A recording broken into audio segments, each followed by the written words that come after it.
Hey, welcome back, everyone. It's Steve Holm, and I'm sitting with Ryan Frank. Ryan Frank. What in the world, man? So we're at the Startups with Stu, and what I did is I pulled a couple of the millionaires aside to talk to me about what they do, why they are unique, and I usually like to ask, why me, why now, and why this? And because it helps me understand each individual entrepreneur and why they're doing what they're doing and going on their unique journey to get what they're getting.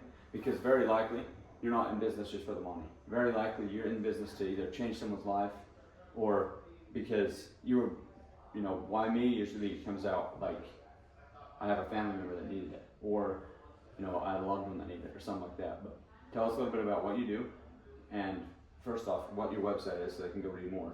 Okay. So Telerad Connect is our website. You can also find me on LinkedIn, Ryan Frank. Why me? Why now? Why me? Why now? Why not? So our origin story goes like this. My wife was pregnant with our fifth child, and she had really bad tachycardia. Like your heart was like fluttering, right? Kind of scary. Couldn't find a cardiologist to go do an echocardiogram. So that's like an ultrasound of the heart. Many different types of ultrasounds. We couldn't get in. It took at least a month. Finally got it. And everything was fine, thank goodness. Ruby is now 10. She's awesome, but it took so long, and it was such a scary process. And there's no price transparency in healthcare. You don't know what it's like. Hey, I want a burger, and you go like, I'm just starving. Give me something, and then you get a bill for thousands of dollars later. So months later, it's like $1,800. So our mission is to help make ultrasound more accessible and more affordable across the country. We're in 30 different states, interpret about 7,000 exams every month. But yeah, so we had this experience and how hard it was, and we just wanted to be able to take that chip on our shoulder and make it easier for other people to have access to these highly specialized physicians. Yeah, that literally is the reason a business with like yours can succeed is passion. I see it all the time when people say, why me? It's like, because you're extremely passionate about it. Like you're extremely determined to make sure that you can help someone else because of what you went through, right? And so with that, that's a great answer. We'll jump into the next question. Like, why now? Why not 10 years ago? Why not in 10 years? Yeah, we started this in 2017. So, it's been a slow burn. I think maybe a book someday I'll write is called The In-Between. Sometimes people are able to just jump on that lily pad and they're just all in. For me, it took a while. So although I started in 2017, it wasn't until 2022 that I was like, okay, I'm going to do this full time. But then we were like 100% growth, 100% growth, 50% growth, 100%. So like we're on a really good trajectory now because I'm putting all my focus into it. So we're just putting the pedal to the metal and going to continue the growth and the impact. To me, that's what's important, is how we're helping. Oftentimes when you think of imaging, you're just like looking at these ultrasound images and it looks like an alien on the screen, and I don't know what I'm looking at, but our doctors do. And just behind every image, there's a family. There's somebody that loves someone. There's connection, and we're trying to help them figure out what the next steps are in their health journey to get them to be feeling better, whatever's ailing them, right? So, yeah. You mentioned that ultrasound's being used right now for general cardiovascular. How often are you able to, in your company, help people in ways that they didn't realize ultrasound could help, and for prices they didn't realize was possible? Yeah.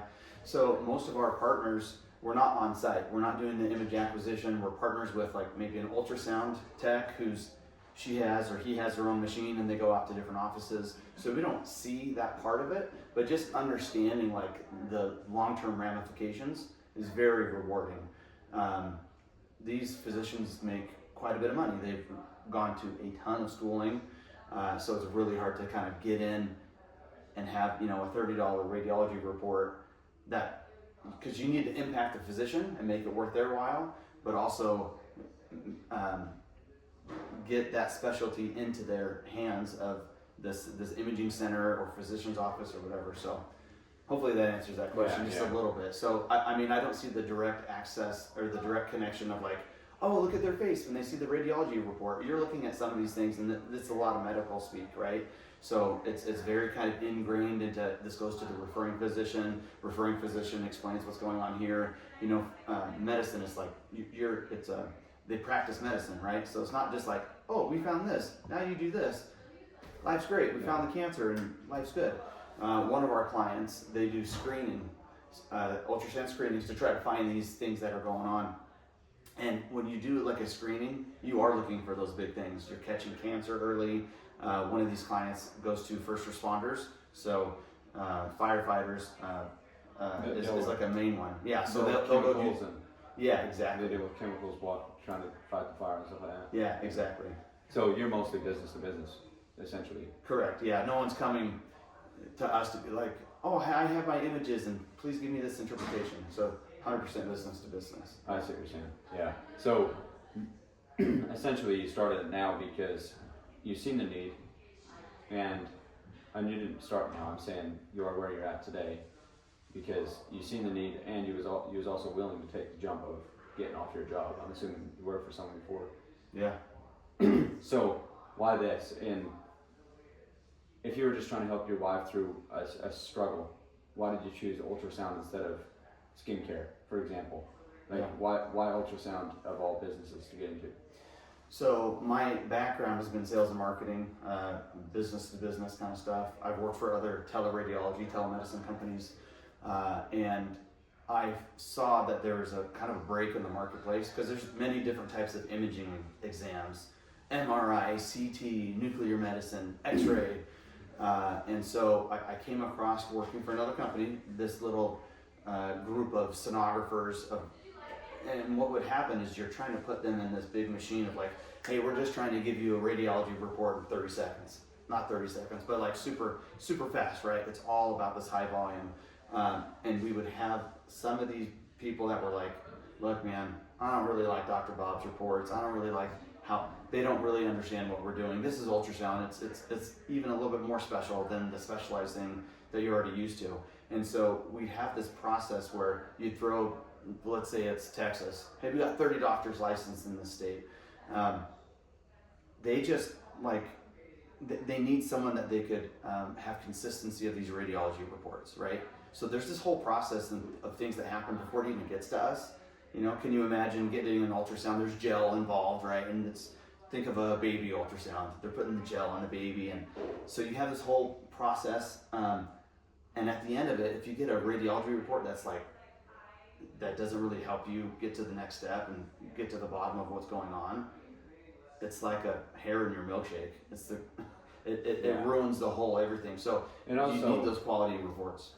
I also see it as if you're 90% there and you're still missing how to connect the dots, and obviously you're educating your frontline people so they can educate their frontline people, right? Yeah. It's not you just providing a product. It's you providing like education and like basically essentially a system that explains to a person, because most of these people are super new. At least a high percentage of them are new to the space of ultrasounds in cardiovascular or whatever. But tell me the most wild story that you have been involved in any way in your whole career in saving somebody either in cancer or an aha moment in their life that changed them forever. Yeah. I wish I had this amazing thing, which is like you're talking about, right? In medicine, even if you have a positive finding, that's just one little step. So the radiologist just says like, hey, they suggest the follow-up. Now go see, you got to go do a biopsy here. And so you have like these little touch points in people's lives, and then you never see what happens. So there's so many different silos. But you know, like what feels really great for me is just this one company, for example, that you're doing the screenings for these firefighters, people that just put their lives on the line. So I'm from Coeur d'Alene up in northern Idaho. Just this last summer, there was a tragedy that happened up there where an individual that wasn't well lit some fires, had some soft targets of these firefighters, and he killed some of them as they were trying to go out and put this fire out. And it was a very scary time in our community. But I love the fact that, you know, although it's not direct, I'm working with a company that just helps with firefighters across the nation. Yeah. So I'm gonna reword that. You obviously you can't fix it. I'm not saying who did you fix. What was the most shocking thing that you feel like you caught and you provided the service that you couldn't have before you did this business? What was have you seen cancer that you essentially told somebody that didn't know they had it that they need to go check it out? Or what do you feel like your frontline people have and told you stories about it? Because obviously you're business to business. Yeah. So we're like a step back from that, but I could tell you like an example of an expecting mother. Though some of our clients are going in and they want to do an elective ultrasound and they want to see the baby's face, or they want to do a gender reveal. Well, sometimes they do these viability scans and there's no heartbeat, and so it's tough. But the sonographer has to have that conversation, or that physician, to say it's what's called fetal demise, and that's heartbreaking to tell them, like, there's no heartbeat. I'm sorry, but these are going to be your next steps to. Yeah. It's Sometimes I guarantee there's those times where they say that and then they go and give it immediate attention and it saves their life. Yeah. What I'm saying, and that's what I'm talking about, is your ability to tell someone early on before childbirth that, hey, you need to go to the doctor. Like, you need to get serious about this thing. If you're like, I guess, trying to save a life, you need to act quickly. Because there's probably, for every dead heartbeat, which is sad, there's dying heartbeats as well. You know, so the sooner you catch them, the better off that way. But yeah, absolutely. My quick little story about Coeur d'Alene, Idaho, I'll never forget, because I dead 2 elk in a foggy day in Coeur d'Alene, Idaho. All right. It was 2024, 30 minutes into the new year. So it was my New Year's gift. I had like 2 elk in my hood, and I got to tow home. It's 1,000 miles away. Oh man, that's a little bit of a drag. Yeah, that's wild. But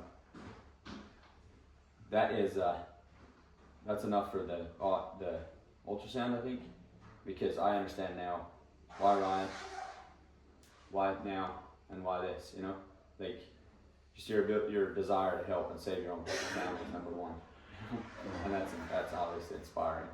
But my goal in life is to inspire everyone that I interact with to wake up excited every day and go to sleep fulfilled every night.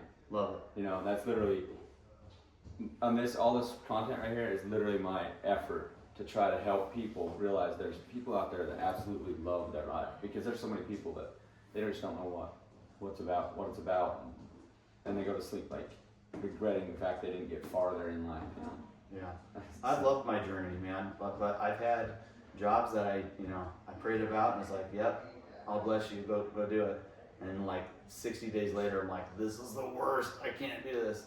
But when you find something that you're passionate about, that also pays the bills, that also fulfills you and helps give you purpose and impact, it lights you up. And so I love what you're doing, to be able to inspire others. Like we're meant to have joy, man. Yeah. We're meant to connect with other people, and just let's live. This is life. Yeah. Now I want to back up in the business side. So that's the purpose of your business, right? But let's back up. When did you quit your job, and what was there? Did you get fired, or what was the thing that tipped you over from getting paid to then working for yourself for probably not making any money, and then going from there, and now have a business? Yeah. Because a lot of my viewers, entrepreneurs or their employees that think that they would easily be number one if they got into working for themselves. Yeah, there's it's been a process, right? So I started the business by myself in 2000. I did have a partner in the beginning, so and that lasted about maybe the first year. But it was always on the side. You know, I think big, start small. Like, you don't need to go out and raise $1 million and be like, all right, let's do this thing. I believe that you need to show that you can make money before you take money. Dude, that's a quote, guys. I'm gonna clip that out. You what? You need to be able to show that you can make money before you take money. Now, I get that there's big venture things and Sometimes you need to get this economies of scale. But from day one in my business, I wanted to make sure that it was profitable. If there's no margin, there's no mission. How are you supposed to go help people if there's no margin? You know, you can't grow, you can't hire people, you can't improve the service that you're already doing. That's the perfect answer to the question. How do you go out and raise money and realize, or how do you go out and find out if raising money is the best thing for your business to scale? Yeah. I never had to. Yeah. Right? Or that was never, I didn't want to be beholden to someone else, but you just answered it. So I think going on to you quit your job, the scary times. Like, give me a snapshot of what thoughts. I mean, it's been so long, so you probably forgot. But well, 2017 is when it started. But I worked other jobs. I did home health and hospice. I did in-home personal care. These are high-paying jobs. Yeah, I did all right. Yeah, so that you're really stuck because, I'm like, cool. I have 5 kids, and we need health insurance. I mean, there's all these things that you need. And I mean, now looking back, I'm like, snap. I wish I would have done this a lot earlier because it's really enriched my life and my ability to even spend more time with my kids. But so I was doing home health and hospice, working for a buddy of mine. I had this opportunity to go be the Idaho State Director for a in-home personal care company. Prayed about it, it was the right thing. I'm like, cool, I'll go do it. It's kind of scary, but like, that's all right. 2 months into it, I'm like, boy, I feel like I'm just a good seed planted in poor ground, and it just wasn't feeling like it was the right thing for me. But I was upset at myself because I'm like, well, I took this, like, let me come in here, I'm the man, I could do this, like I can grow things, and I can operate things. So it's different being a marketer and the sales guy and then going into an operations role saying, cool, I'm getting 70 emails a day and everyone needs an answer from me yesterday, and driving all the time, lots of windshield time. So I prayed about it again. So I think it's important that to really ponder these inflection periods in your life to see what direction you need to go. But you can't just pray for an answer. You have to study it out in your mind, and you're like, okay, well, I feel like this is right, so I'm going to go for it. And you pray and you say, this is my decision, and I want a confirmation that it's the right decision.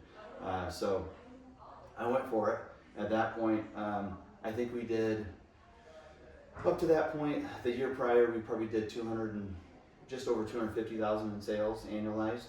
And my goal after I quit that job, I'm like, all right, hon, talking to my wife and business partner, we're going to do this. My goal, we're going to double this business. And so we did in 2022, we doubled over the past year. But some people are able to just jump in and like, it's going to happen, it's going to work. Me, I needed to count all my costs. I needed to make sure I had this runway. That's the market research. Yeah. That's the market research we talked about every other time. I think it's important to market research because a lot of people jump in and start a sheetrock business, for example, and then realize, oh, too many people already do this. I'll never be able to sell this because someone can just start their own, right? So I'm going to back up a little bit. You talked about when you quit, you went from a high-paying job to a potentially higher-paying job. Yeah. So that is the scariest thing because when you make 40 grand a year, it's easy to work for yourself. It's really easy to make 40 grand a year working for yourself. But when you make 150 to 200 grand a year, it's a pain to dare quit. Yeah. Because you have insurance, you have benefits, you have security. You literally can live a just fine lifestyle for the rest of your life. Yeah. And I come from that, quitting the 6 figures and moving on, but sometimes it's challenging to figure out how to just take that step. But the golden handcuffs, you're like, I'm going to choose your heart, right? Golden handcuffs. That is actually a really, really good analogy because people get like a gold. They get gold wrapped by anybody that sees them because they're associated with the business. But once they quit, they realize that the business keeps the fame and they don't get anything. They don't even get anything but a thank you bonus, maybe. Or those companies get sold. That's been my experience. I just consider myself a lucky rabbit's foot. Maybe I didn't, contribute as much as I think, but these companies get bought and sold, and there's exits, and they're like, "Have a nice life," and you're like, "Cool, thanks for the Happy Meal gift certificate." Like, glad I could have some impact here. But you can't get mad at that when you're working for those companies, and you just say, "All right, I didn't get the risk, I didn't get the reward." It's simple as that. And so if you want you got to go out and get those things that you want, and why not you? And that's what I thought. I wanted to have control over my own destiny. I wanted to be the captain of my own ship. And so by doing and starting this, like I know I have optionality. So if that day comes where we're growing, I'm kind of like, well, this has been fun, but I'm ready to do something different, you know, because your family and life circumstances can change. But if I'm working for someone else, like there's no, I don't want to say payout, like, yeah. And by the way, I never made 200 grand working for someone else. So I made good money and we fed, you know, put food on the table, but it wasn't anything that crazy. And I could see that that's even more challenging. And you're like, oh man, well, I just go to sleep at night and I'm not worried about all these things. But as a business owner, you're like, oh man, I gotta make sure that I'm getting this revenue coming in. We're paying for us, you know, we're paying the doctors. We gotta make, it's always on your mind, as you know. Yeah, I think for starting businesses, have to start with something that's low cash, high equity, or high sweat equity. Yeah. And then it can convert into high cash, low sweat equity, right? But if you don't ever convert and you sit there in the rat race working for yourself, and now you own your job, and it's just complicated. I think there's 3 levels of money. I'm not a master of all this by any means. The first step is that you need to learn how to make it. Okay, so maybe that's getting a skill and you're trading your time or your hours for money, right? It's an hourly kind of thing. Then you're learning, hey, how do I use my skills and trade maybe projects for money? So I'm doing X, Y, Z, but like I get $1,000 for it rather. So you're commission based. Then you need to learn how to keep the money that you earn. I feel like I'm still in this, you know, like, cool, we're doing well, money's coming in, this like taxes, you know, planning and doing all of those things, which you don't really think about if you're just a W-2. I don't mean just like it's a bad thing, not a bad thing. Entrepreneurship isn't. It's just the common. Yeah, it's the common path, right? And we want to be uncommon people. So number 2 is how do you keep it? The number 3 is investing. How do you grow it? We've met with some people who have done very well in growing it, right? We're all just at different levels on this, you know, the 3 rules of money, in my opinion. So yeah, I've seen that. Some people in this house right here are in the building. Some of them are still making it. Some of them are still saving it, and some people are way past investing. You know, like just the group in this building is. I've met 3 people that are worth more than $20 million each. You know, and I realize their grind is the same as mine, but add more zeros. We all trade time or trade value for value, and even just hanging out with these guys, realizing they're just normal people. It's opened my mind to the fact that you can be a giver, you can be a genuine down to earth man, you can be a blesser and still have money, but you can't give everything you have away in a business deal and then hope that they're nice and just give it back, because like you said with the seed thing, let's back up to that. In the best seed in the world in bad soil will fail. The best soil in the whole world with a bad seed won't grow. But if you can put the good seed in good soil, it's exponential growth. Yeah, and take care of it. You know, just because it's planted, it's good to take those first steps, because nothing happens until you take that first step. Yeah, and water consistently. Yeah, absolutely. Yeah. Speaking of water. Yeah. Do you have anything else to add? We can jump into a different topic later, but I just want to wrap this up as a essentially your business, ultrasound, why you know, why now, why this, and then we can jump into something else. Yeah. No, I think that wraps it up. You know, I just, where much is given, much is required. I feel incredibly blessed, and I want to be able to get back. One of the things is having those opportunities to speak with people who are maybe starting out, and I could be open and share with them, like, hey, here's been our struggles, because it can be lonely. You know, I was building our business in my basement, you know, by myself, and so getting out, get outside of yourself, connect, and network is super important. But all those questions, my answer is why not? Why not me? Why not you? Get after it. That's what I learned in this conversation. Actually, that's one of the main things is if any human can do it, why can't the most capable, most fit 19, 20-year-old do it? You know, all he's got to do is hang out with the right people and sometimes that costs money, and sometimes it doesn't cost money. Sometimes their grandpa is rich, they just don't want to hang with him, you know? Yeah. And so, But what is rich? What is successful? happiness. Define that, right? To me, it's just happiness, again. And so you can be look, I'm imperfect, man. So I'm not the most capable, I'm not the most whatever, but like found something that works, that I'm passionate about, let's go. Yeah. And so I think your audience, the same thing, like don't think that, hey, I'm gonna start a company doing neuroscience if you don't have experience doing that, right? Like it is important to have a little bit of expertise and passion, but just start, get after it. Yeah, at least test the waters to see if it's even your cup. Some people quit and go back to their job, you know. That being able to just jump off the cliff and think, we just got to go do it, you know, at least jump a small cliff to start with, you know, Yeah. and see what it takes to get there. But You need when to you have- say, It's called progressive ambition, okay? You could start something and then all of a sudden you're adding zeros. And you're like, okay, I could keep doing that. If your goal is to like, man, if only I could get an extra $1,000 a month, like life changing. But then it goes to, it's $5,000 a month and it's 10,000 and you know, like some of these other guys, it's like, cool, I just need to make a couple extra million. And I'm like, and even me, I'm just like, dude, that blows my mind. But that's all right. There's levels to this, right? And it's okay to be wherever you're at. You got to start somewhere. and when you say why not, again, it's like, why would you ask, why would you even ask yourself as an American young man, young woman, why would you even ask, why would I go do this? If I want to do it, the real question should be, why shouldn't I do this?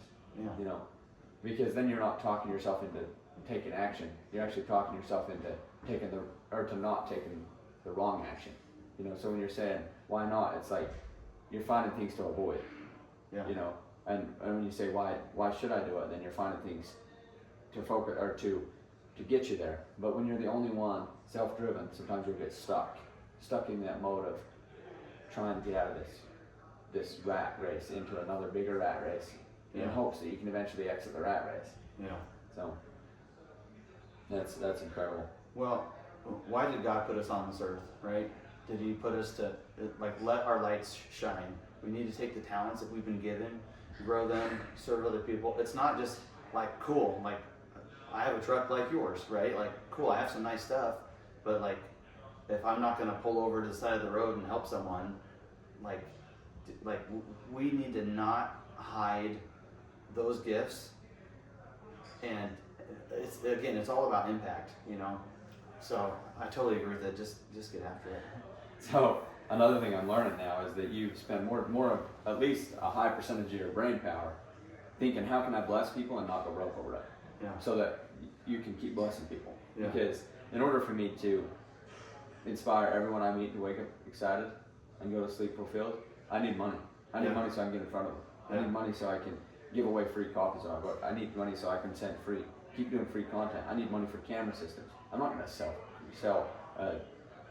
subscription to a podcast when I can just buy the camera. But it takes money to do that. Yeah. So even though that's my goal, I still have to have a path to get to it. Yeah. And I'm working on it. I mean, obviously, currently starting out super on budget, you know, and then an event like this, I'm going to maximize my opportunity to talk to people that have been where I'm going or where anybody that's watching is going, and so I think that's pretty neat. Absolutely. And for that reason, tremendous gratitude for your time and your effort to show us what you've been doing, you know, because you've been in business longer than I've been alive.